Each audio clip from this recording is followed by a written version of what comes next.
feeling nila nagpaplastikan lang daw talaga si Vice at si Kim because of course nasa isang show sila. Wag naman daw sanang tawaging kachipan. Yung kay Vice at saka kay Kim Chu. Nakita ko naman yung mga palitan or quote-unquote sagutan daw ng mga tweets ni Vice Ganda at ni Kim Chu. Kilala naman natin si Vice as a personality na talagang pag hindi niya nagustuhan yung tweet or yung statement or yung sinasabi ng mga fans tungkol sa kanya, nagre-retaliate talaga siya. Retaliate! Lumalaban siya. Like, as in, clap back kung clap back. Nagre-reply siya, sinasagot niya. And recently, nagkaroon na naman ng issue ang mga fans because nitong nakaraang FAMAS Awards, no?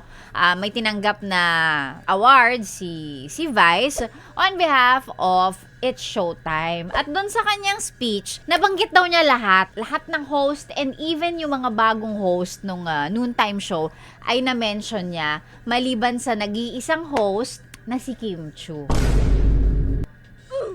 O syempre kung fans at fans lang din ng labanan, meron din syempre yung sariling fandom si Kim Chu, yung mga talagang matagal nang sumusuporta sa kanya. At ginawang issue yun ng mga fans ni Kim Chu na bakit naman ganon?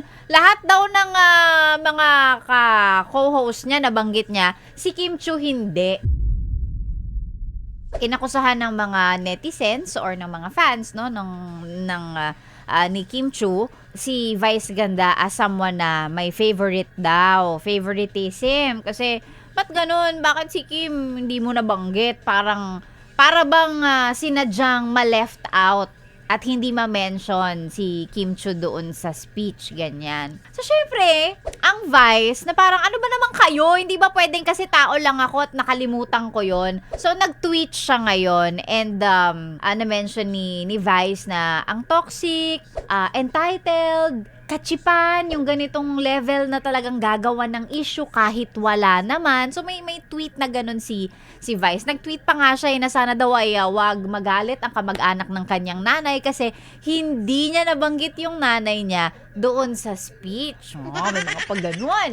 So, ewan ko, no? Hindi ko alam. Feeling ko naman wala talaga silang wala talagang riff si Vice at si Kim. Pero, because of the issue, napatweet siya at na-mention niya dun sa tweet niya na wag naman daw sanang tawaging kachipan, yung ganon. Syempre, dahil supporters lang talaga yung mga taong yon, kaya parang medyo na-hurt sila dun sa part na hindi na-mention si Kim. Ang tagal ng host ni Kim Chu sa It's Showtime. So, parang medyo pinagtanggol ni Kim Chu yung kanyang fans, no? For feeling bad about what happened.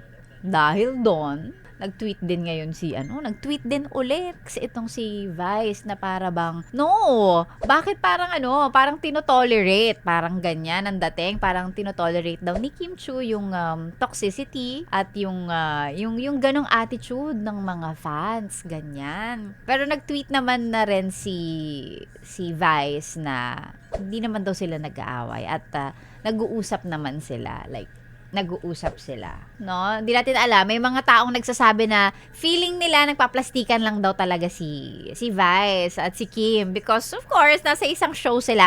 Pero hindi ako naniniwala kasi matagal na silang parehong nandun sa show.